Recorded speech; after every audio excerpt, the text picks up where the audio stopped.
close to your side. So heaven is real and death is a lie. I want to hear voices of angels above singing as one. Hallelujah. Holy, holy, God Almighty, the great I am, who is worthy, none beside thee. God Almighty, the great I am, the great I am.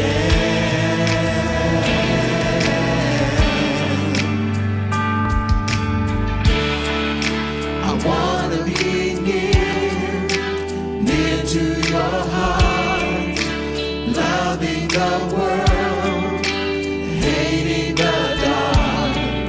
I want to see dry bones living again, singing as one. Hallelujah. Holy, holy, God Almighty, the great I am, who is worthy, none beside thee. God Almighty, the great I am. Hallelujah. Holy, holy, God Almighty, the great I am, who is worthy, none beside thee. God Almighty, the great I am, the great I am, the great I am, the great I am.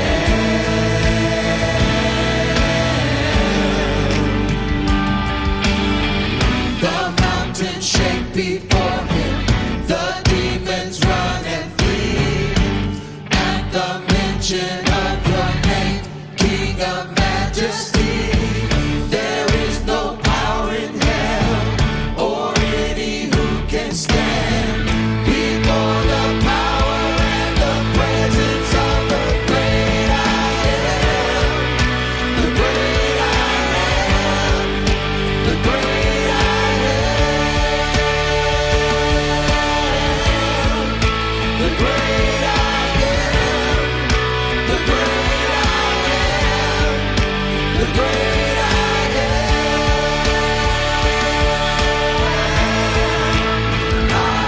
Hallelujah. Holy, holy, God Almighty, the great I am, who is worthy, none beside thee. God Almighty, the great I am. The mountains shake before him, the demons run and flee. At the mention of your name, King of Majesty, there is no power in hell or any who can stand before the power and the presence of the great I am, the great I am, the great I am.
Lord is my shepherd. The Lord is my shepherd. He goes before me. He goes before me. Oh, the fender behind me. Fender behind me. Oh, I won't fear. I won't fear. Oh, I'm filled with anointing. Filled with anointing. My cup's overflowing. My cup's overflowing. And no weapon can harm me. No weapon can harm me. Oh, and I won't fear. I won't fear. Oh, people of God, say hallelujah. Hallelujah. I am not alone. Oh, for He is my comfort. Oh, He's my comfort. Always hold me close. Always holds me close. He always guides. He always guides me. Oh, through mountains and valleys. Mountains and valleys. And His joy is refreshing. His joy is refreshing. It restores my soul. Restores my soul. Oh, say mercy and goodness. Mercy and goodness. Oh, it gives me assurance. Gives me assurance. Oh, that I'll see. That I'll see His glory. See His glory face to face. Oh,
The song says, "The Lord is my shepherd.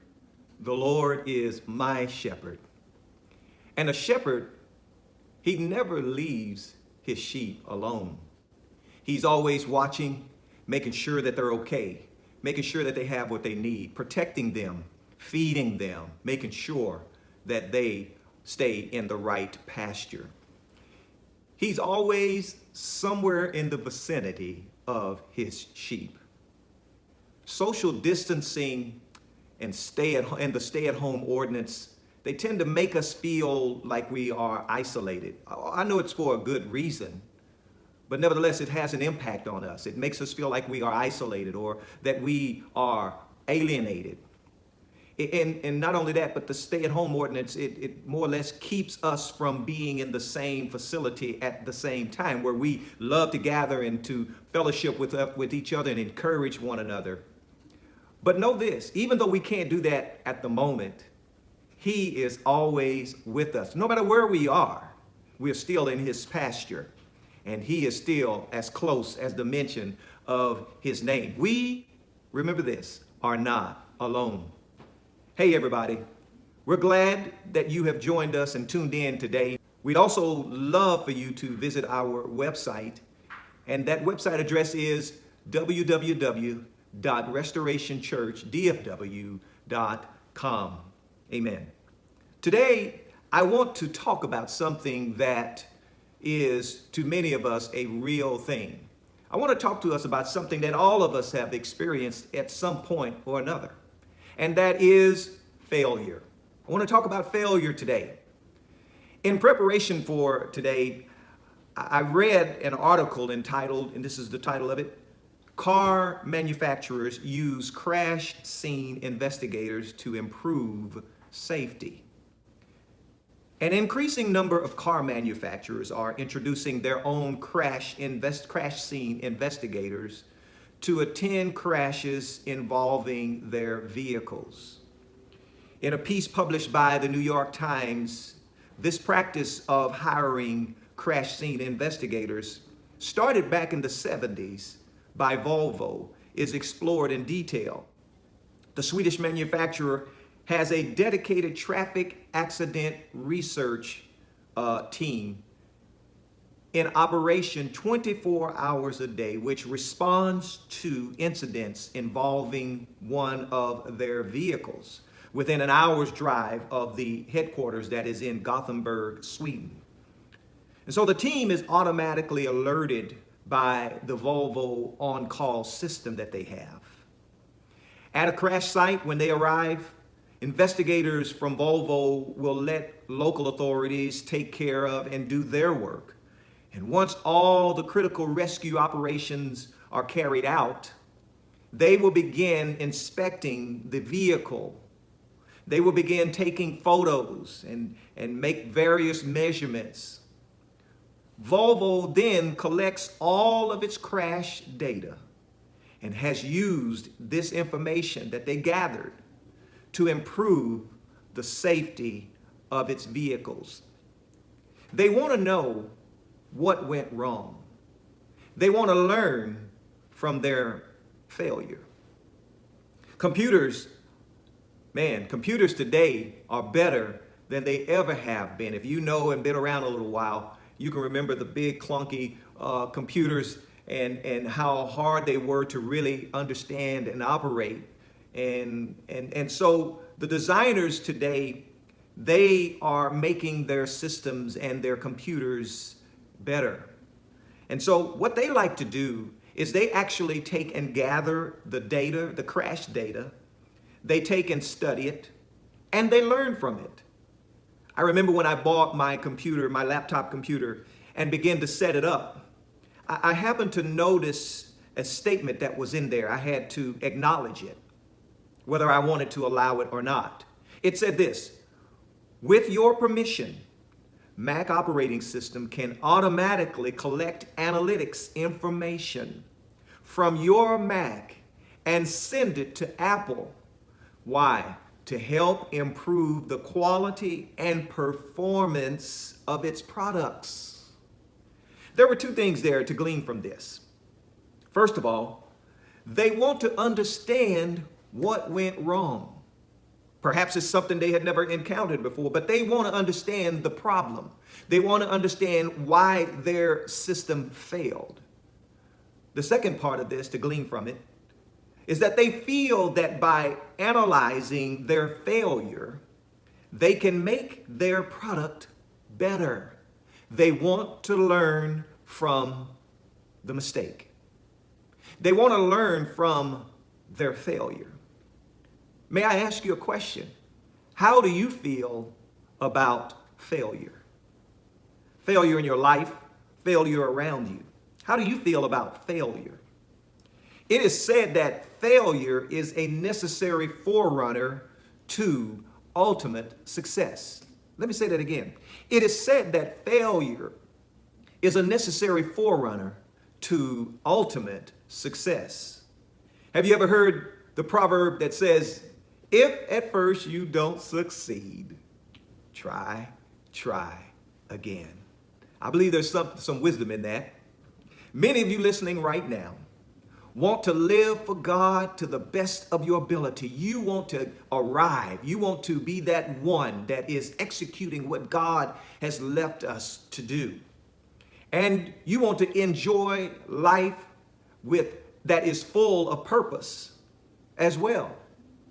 Can I give you a news flash right here? Let me tell you what a purpose-filled life is and what a purpose-filled life is not. First of all, a purpose-filled life is not perfect.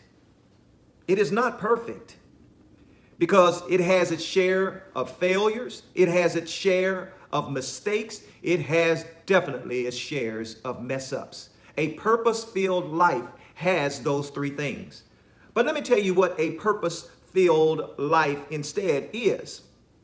It is one that, yes, it does have mistakes, failures, and mess-ups. But it learns from those failures, mistakes, and mess-ups.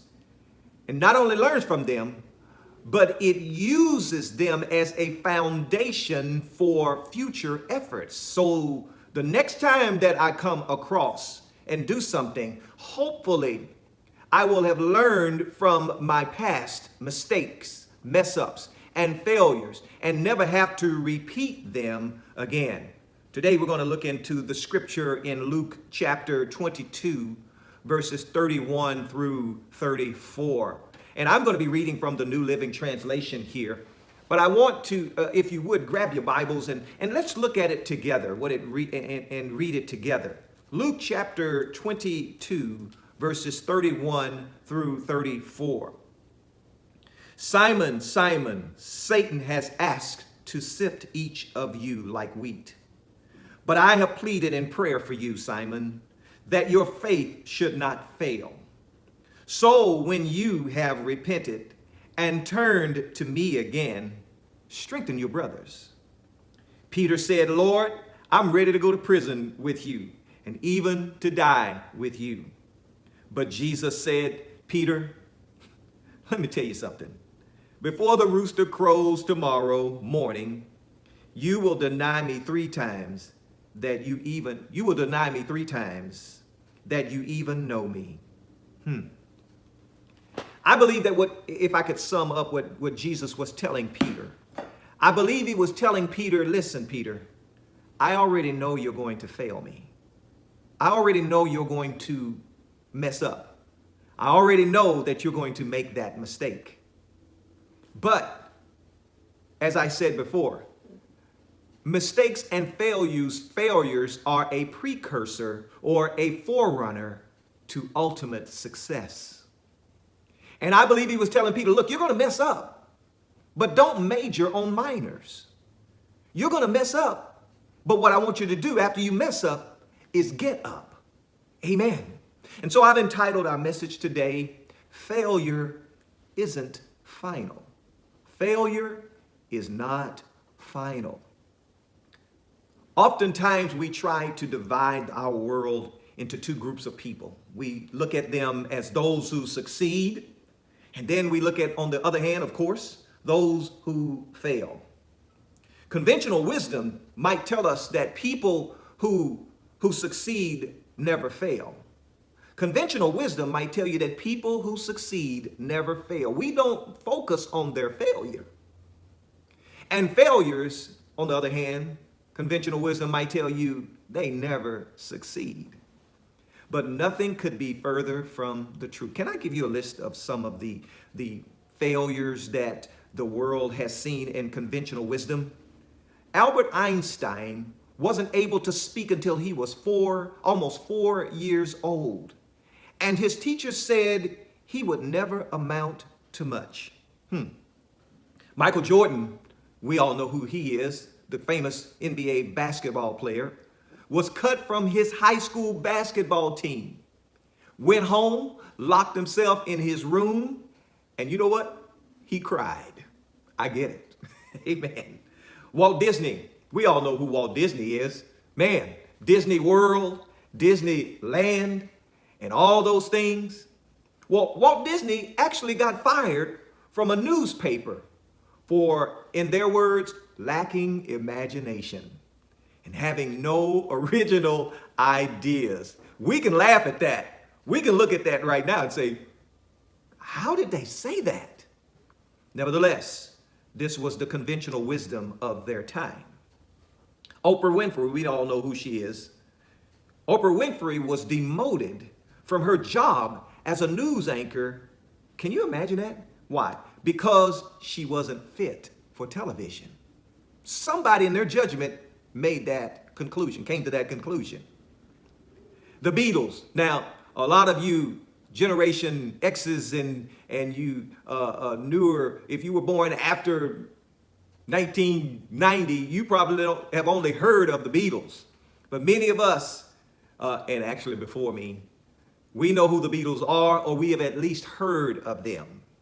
But the Beatles were rejected by the Decca Recording Studios, who said this. This is what they said about the Beatles. We don't like their sound. They have no future in show business. Guitar music is on the way out. Yeah, they said that. Guitar music is on the way out. And have you ever heard of the I Love Lucy show? Or you ever heard of I Love Lucy in old reruns nowadays? But they said that they dismissed Lucy from drama school with a note that read this: wasting her time. She is too shy to put her best foot forward. They said that about Lucy Ricardo, as we know her. I Love Lucy, the Lucy show. Oh, we used to sit back and laugh at her. She was so funny. But you would never know that that's what conventional wisdom said about her. Ulysses S. Grant was a failed soldier. He was a failed farmer. He was a failed real estate agent. At 38 years old, he went to work for his father as a handyman. Later on, he became the 18th president of the United States. Yeah, 18th president of the United States. Failed farmer, failed real estate agent. Had to go to work for his dad as a handyman. Get that, a farmer, soldier. Thomas Edison, we all know who Thomas Edison is, was told by a teacher that he was too stupid to learn anything and that he should go into a field where he might succeed by virtue of his pleasant personality. You're a nice guy, but you're too stupid to make it, is what they told him. Wow, conventional wisdom. Abraham Lincoln's fiance died. He failed in business not once, he failed twice. He had a nervous breakdown and he was defeated in 8 elections. We all know he went on to become the 16th president of the United States, and he wrote the Gettysburg Address. So let me ask you a question when you look at failure. What does your life look like?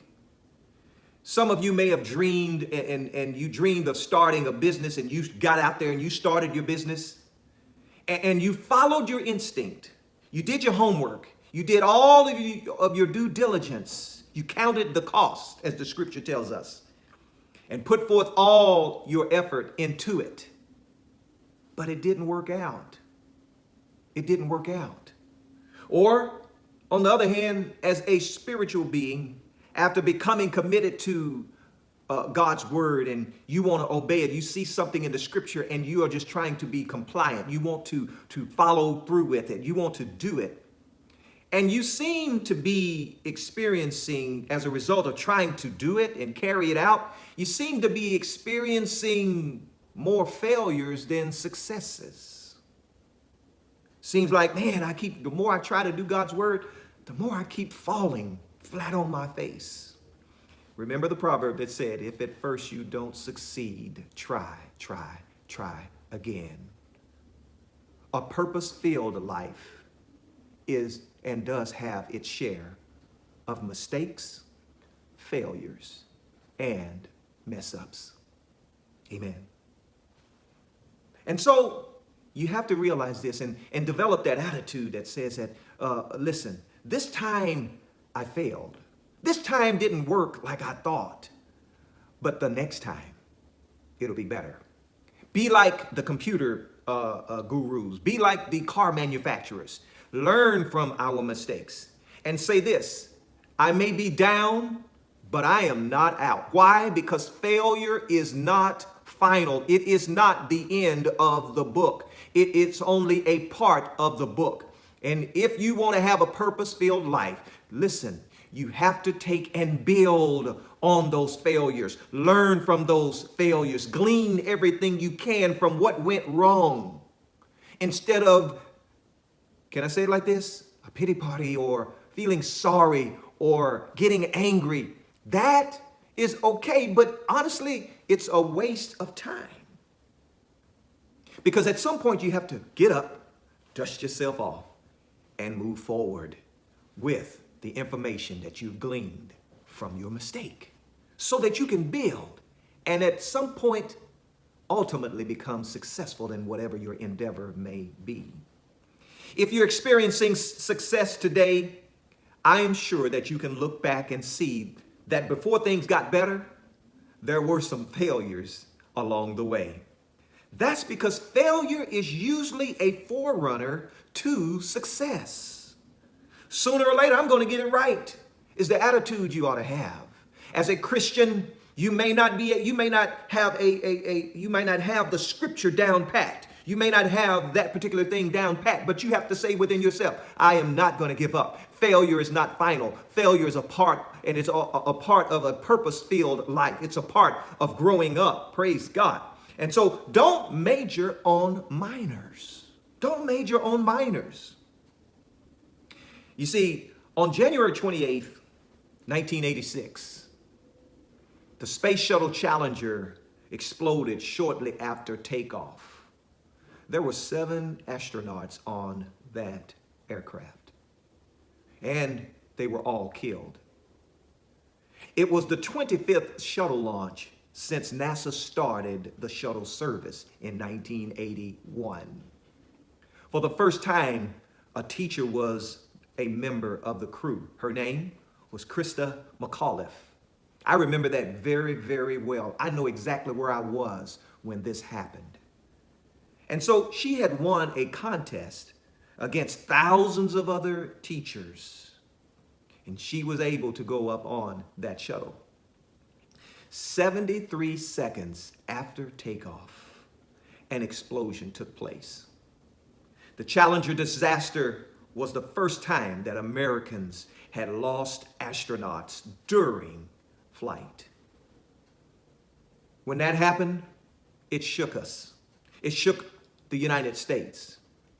And all missions were canceled, and President Ronald Reagan appointed a committee to look into the failure or the disaster. In the following years, NASA started to redesign its rockets. They went back to the drawing board. They analyzed what went wrong. They looked at the mistake that cost the life of 7 astronauts. And they went back to that drawing board and made major changes and improvements to They're rockets. They're rocket boosters into the shuttle as a whole. There were safeties that were built in as a result of a failure that they learned about after the incident. And you know what? In 1988, 2 years after that major failure, you know what happened? They took off again. They learned from their failure. Why? Because failure is not final. Christians today, failure is not final. The shuttle got back up in the air after a major disaster that cost 7 lives, church. My point is this. After that major disaster, they got up and they lived again. Can I tell you something today? Your mistake is not final. Your failure is not final. Get up, learn from it, and live again. Try again. If at first you don't succeed, get up, try, and try again, and then take off. Amen. Going back to the Apostle Peter, looking back at our text, Peter had to make a choice. After hearing what Jesus said to him, do I dwell on the failure? Or do I stand on the words that Jesus had told me? After the failure, he had a choice there. Do I focus on my failure, my mistake, my mess up? Or, on the other hand, do I get up and stand on the promise and what Jesus said to me? He prayed for me. He prayed for me and encouraged me and said, when you fail, Peter, I want you to get up. And so Peter had the choice there. The only thing that is final is quitting. I don't ever want to be a quitter. Amen. No outside force, current circumstance, or future obstacle can keep you from your destiny if you are willing to persevere. Let me say that again to you. The only thing that is final is quitting. No outside force, no current circumstance that you may be facing, or future obstacle can keep you from your destiny if you're willing to persevere. Because why? Our shepherd is always with us, and he wants us to succeed. He wants us to succeed. In success, built in there are some mess ups. There are some failures. There are some setbacks sometimes. But the good thing is that every good soldier knows how to get up, dust himself off, and get back in the game. Praise God. Being successful is a choice, and therefore being defeated is a decision. Being successful is a choice that I make. Therefore, being defeated is also a decision. I don't want to be defeated. Amen. It's always up to you. What's defining you today? What defines you right now? I want to ask you or to empower you with something here. This is a major deal in somebody's life right now. Failure is a part of life, is just as much a part of life as success is. But what you have to do is realize that the devil, your adversary, this world, will take and beat you over the head with your failures and continue to remind you of what you did wrong and continually tell you that you will never be anything, as they told Albert Einstein, as they told Thomas Edison, as they told all of the people that you saw that I listed earlier. They told Lucille Ball, look, you need to just get out of here because you're too shy to put your best foot forward. The list goes on and on and on. Steve Jobs with Apple, they told him the same thing. He had to go from place to place to find somebody that believed in him, but he didn't give up. A purpose-filled life is full of mess-ups. It has its share of mistakes and failures. And this is a major reducing fact that I'm telling you. Life is full of them, but you have to learn from them. I want to look at the rest of Peter's story here in Acts chapter 2, verse 14. Did he get up or did he stay down after the mistake? I tell you, we'll learn right here that he got up. In Acts chapter 2, verse 14, starting there, it says this: Then Peter stepped forward with the 11 other apostles and shouted to the crowd. Listen carefully, he said, all of you fellow Jews and residents of Jerusalem, make no mistake about this. Verse 15, these people are not drunk as some of you are assuming. 9 o'clock in the morning is much too early for that. 37 says this, Acts chapter 2, verse 37 says this: Peter's words pierced their hearts. And they said to him and to the other apostles, brothers, what should we do? Verse 38 of Acts chapter 2 says this: Peter replied, each of you must repent of your sins and turn to God and be baptized in the name of Jesus Christ for the forgiveness of your sins. Peter stood up on that day after a major failure in his life. Man, I can't think, personally, I can't think of what I would have done. I hope I would have done the same thing had I failed the Christ if I was in his shoes. Amen. Then you will receive the gift of the Holy Spirit. Verse 39, this promise is to you, to your children, and to those afar away, all who have been called by the Lord our God. Verse 40, then Peter continued preaching for a long time. Amen. He preached for more than 30 minutes, y'all. He preached for a long time. Hallelujah.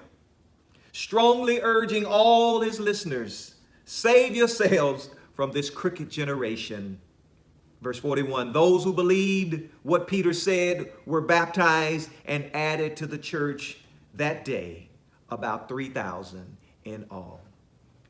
I simply want to tell you, you may fail. You're going to fail more than once if you're trying to do something, if you're trying to be successful, if you're trying to accomplish something that God said.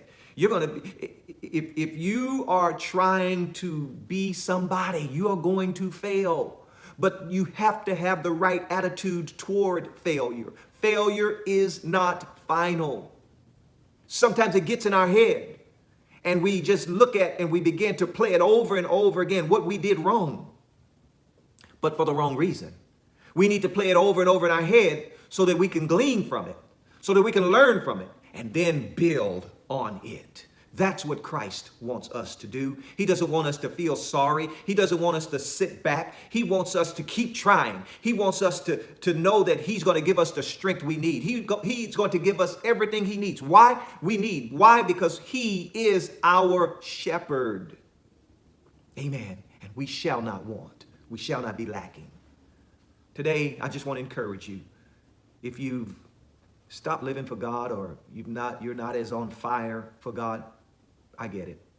What I want to encourage you to do is get back up. Get back up and try again. Keep on doing it. When you get tired, don't quit. Sometimes you have to just take a deep breath and say, okay, but you don't stop living. If you are in the middle of the ocean, I've oftentimes used this illustration. If you're in the middle of the ocean and you can see the seashore, or you can see the land right there, and you're swimming, you get tired, you don't stop. You can't afford to because you will drown. What do? You just, instead, they call it treading water. And or you learn how to float. I never could float. I wasn't good at it. But you float until you get your strength back. And then you get back to swimming because you see land ahead. Never lose sight of your purpose. Never lose sight of what you're trying to do. Never lose sight of the word that you're trying to conquer or you're trying to make a part of your life, of your everyday life. Never lose sight of your purpose. Why? Because when you lose sight of the land, you give up hope. I want to pray for you today. God, today I thank you for every person listening to me under this that is tuned in right now. Lord, there are those out there that hear me. And they've given up. They have seen mess ups. They've seen mistakes. They have encountered failure. And Lord, their attitude towards it seems to be one of what's the use? What's the use in trying? I pray for them to see it the way you see it, that mistakes are a part of a purpose-filled life. It's not about perfection. It's about persistence and perseverance. And I pray that, God, you give them the strength and the wisdom right now. Let them hear, not only with their ears, but with their heart. And let them move forward. Let them get up again. God, give them the strength in their legs and in their arms again to try again. Lord, it doesn't matter wherever they are, give them the wisdom and the strength to persevere. In Jesus' name, amen. Thank you so much for joining us today in worship. We hope that you were encouraged and uplifted as you received the word and worshiped along with us. Living generously is one of our core values. We are committed to giving God our best by being generous with our time, talent, and resources. If you'd like to give in support of our ministry, there are 2 easy ways to give. We provide safe and flexible options that make it easy and convenient for you to give at church, at home, or on the go. You can go to our giving tab on our website at Restoration Church DFW.com/giving. You can also text to give. Text to give is a fast and secure way to give by text message. You can text any dollar amount to 84321. If this is your first time to give by text, you'll be sent a link to register your offering. Simply tap the link and be sure to select Restoration Church DFW and enter the giving information you'd like to use. Now you're set and can give with a simple text message at any time. We loved being with you today, and feel free to share our service with your friends and family. We want you to know that we are praying for you and hope that you will join us again next week.